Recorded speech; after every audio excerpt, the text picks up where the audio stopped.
Hi everybody, today we're going to take a look at the flipped classroom for this week's module. So before we get into this, I would like you to ask yourself this question. What is the best use of my face-to-face class time? Now think about that and maybe pause the video and give yourself a few seconds to really think about, in your world and how you teach, what is your best use of face-to-face class time? So what is a flipped classroom? I would ask you to please go and watch this video. It is included in the module in Blackboard. It does a really nice job of talking about what a flipped classroom is, which we're going to explore here more moving forward. So what is a flipped classroom? These are kind of our 5 modes for today, our 5 objectives. What is flipped classroom? What are the roles of the teacher and student? Benefits and challenges for both teacher and student. How to design or give you some ideas for classroom design related to the flipped classroom, and then finally last, some resources. So what is a flipped classroom? Well, the traditional classroom, let's start there. The teacher is kind of that gatekeeper. They're in the center of all things. They're the ones that are leading instruction, for instance. They decide what's important, and they decide what content and material is going to be covered during class time. In this traditional classroom setup, the responsibility of the student is at home to work and learn outside of the classroom, for instance, in things like readings or homework, which are popular. In the flipped classroom, now this is a form of blended learning, so it's actually a lot of reversal. So many people, especially with the challenge of online teaching as that is occurring for K-12 teachers, you find yourself starting to do this. So the typical lecture and homework elements are reversed. So actually, the students access, for instance, lectures such as this right here, a video lecture, they would access at home outside of class time. So it's content that you have placed online. So now that next day in the classroom, they go home and watch the lecture. That next day, your entire class time is freed up from standing in front of the classroom and talking and talking and talking. Now I have more interactive, learner-centric classroom and learning community. So the student now is the center of interaction, and not just that, but participation and collaboration with their peers. So now all of a sudden there's this shift from just transfer of information and skills to homework, where now it's all of a sudden more focused on inquiry, problem solving, collaboration, and reflection. So as I mentioned, there's going to be different roles for both the teacher and the students. For the teacher, you're no longer delivering content, and in many ways, we'll talk about this more as we move forward, you have more work to do, especially at the beginning, to deliver and create all these materials and set your students up to be in this flipped classroom, to get yourself trained and get your students trained. You sort of become almost an instructional designer and coach as you really turn over a lot of the ownership to the students and allow them to pursue different items and different things. Also, because you're not standing in front of the classroom and doing all the lecturing, for instance, it allows you for more time to utilize various technologies in the learning process. So now, instead of talking and being that center of attention, you can roam around the room as the students are working independently and on their own pace and kind of guide them and help students that maybe need a little bit of extra attention or aren't quite sure of the expectations or the directions on an assignment. So you can now become an observer of the classroom, walking around, not just observing people individually, but also if this is a collaborative project, for instance, students are working in groups. Now the student, they become an active learner in this. So they're no longer just sitting there consuming information. They now become active producers of this information and material, content. Students are a lot more free, have a lot more freedom. It's more individualized, more personalized. They have more control over the learning process and can work at different paces. So it's not, okay, everybody, you have 25 minutes to complete this and that's the end, and everybody has to turn it in, and some people worked a little bit faster, some people maybe not so much. So this gives students also more just ownership in the learning process. I talked earlier about peer interaction and collaboration, and then also it allows for students to go ahead and create, as I mentioned, information and content, but also to collaborate in terms of sharing and storing information and working with their peers to actually go ahead and create assignments and create content to be able to utilize in class. Now we're going to take a look at benefits and challenges of the flipped classroom. So for instance, looking at benefits for teachers, we talked about this a little bit already, but now you can actually watch the students apply knowledge in many different ways. You have increased parent participation.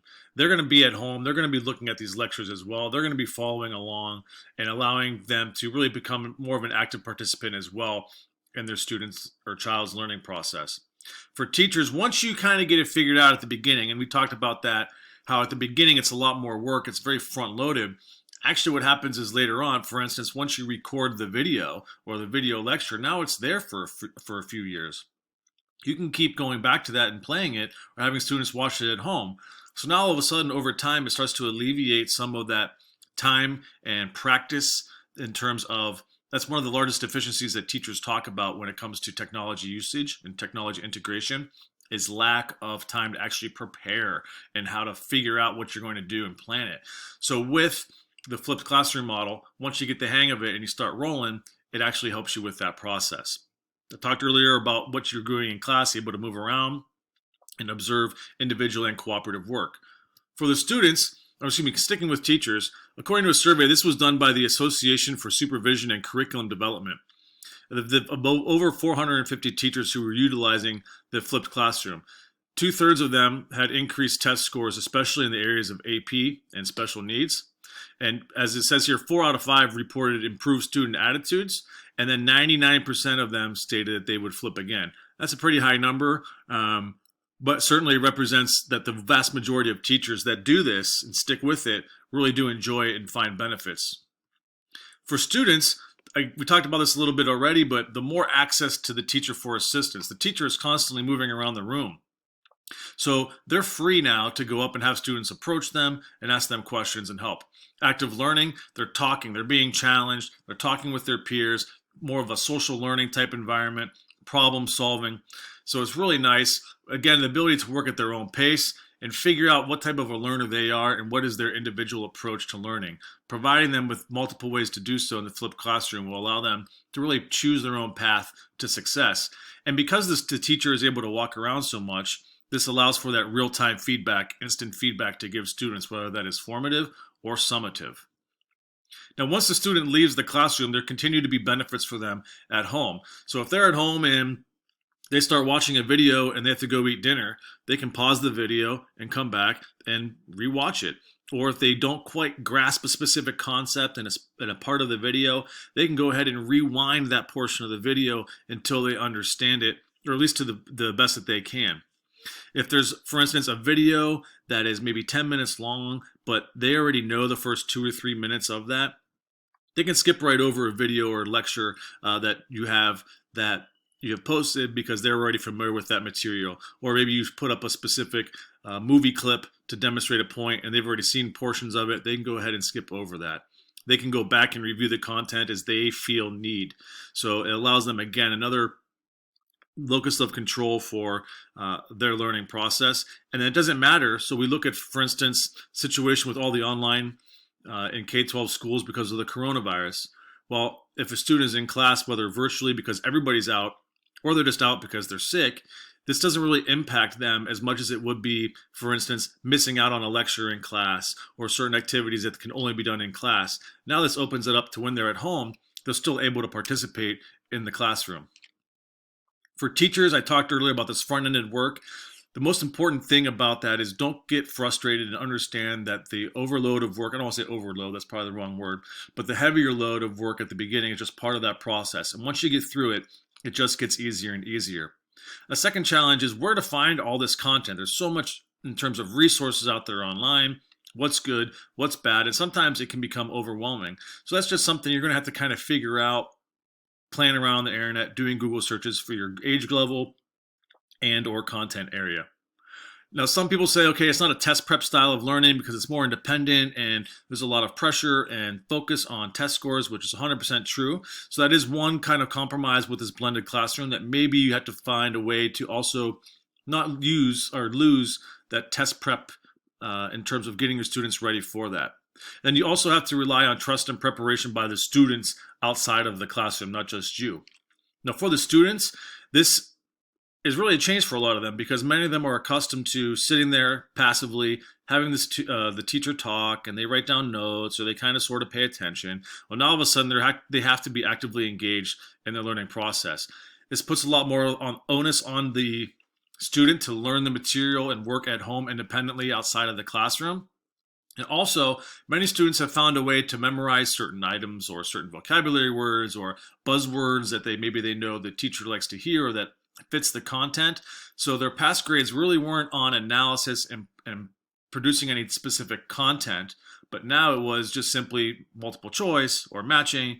And students sometimes struggle when they're challenged to have to get rid of that. And then it can be, depending on how many courses they have that are using this flipped classroom model, can potentially be more of an increase in time spent on academics. We're going to look at classroom design and how you can go ahead and create your classroom to be successful in the flipped classroom. So the first question you want to ask is, okay, what can be shifted? Could lecture be shifted to homework? What can I shift from inside the classroom to outside of the classroom using different types of delivery methods, whether that's video, that's music, that's primary sources? How can I shift that from the classroom to it out of classroom? So after I've done that, now how much class time do I have free, and what types of activities can I now utilize in the classroom during class time that maybe I couldn't have used before? And then what web resources are out there, and what do you have to create? Maybe you have to fill some gaps, or maybe you find a bunch of things, but it's not quite what you want it to be for your classroom. Maybe you might have to go out and actually create some videos. Tools, excellent way, multiple ways to be successful with a flipped classroom. You have videos, podcasts, tutorials, online instruction platforms. There's all sorts of things like primary resources. Flowcabulary is a great one. That's a not musical, but it uses music to teach students. That's fantastic. You could look at Flipgrid, which is another technology that allows students to interact with each other via video. So there's a million different tools in which you can use. You just have to go and explore them for flipped classroom. And also, even if you don't use the flipped classroom model, you can still incorporate a lot of these technologies into your teaching practice. Now, one challenge to think about is students that don't have internet access at home. So one way you can combat that is having classroom stations to view. Another way is, yes, students can utilize the school or community libraries, but what you could also do is take a lot of your documents and put them in a central location where they can be downloaded. So if your student is at school and maybe they don't have Wi-Fi at home, but they have a tablet or the school can provide a tablet, they can download those resources directly on there and take them home. Or on their cell phone, if they have data, they can download a PDF, for instance, via email or from a website. Also, maybe you could burn DVDs for information or give them jump drives that they can utilize at home with content from the specific topic or unit plan that you're on. And lastly, we're going to look at resources. Here's some great video resources. Again, you can access this in Blackboard, so I recommend you please do that. TED Talks, Vimeo, Khan Academy. These are fantastic places to go in terms of learning and finding resources related to the flipped classroom. And then lastly here, 7 activities for the flipped classroom, 7 things you should know, and flipped learning resources. I highly recommend you check those out. They are awesome, awesome resources.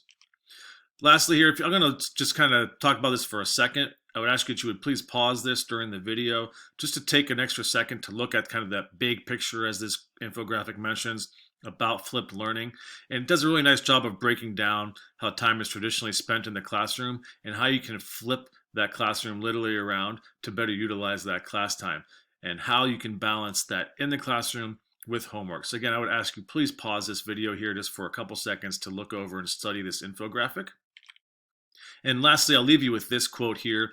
Let's go from our teaching. Let's try to go from sage on the stage to guide on the side. So let's find a way to take us out of this model here where we're standing in front of the classroom, we're lecturing, we're talking and talking and talking, sometimes for 10 minutes, sometimes for 30 minutes, and our students are bored, it's not engaged, it's a very passive learning environment. Whereas on the flip side, let's go here.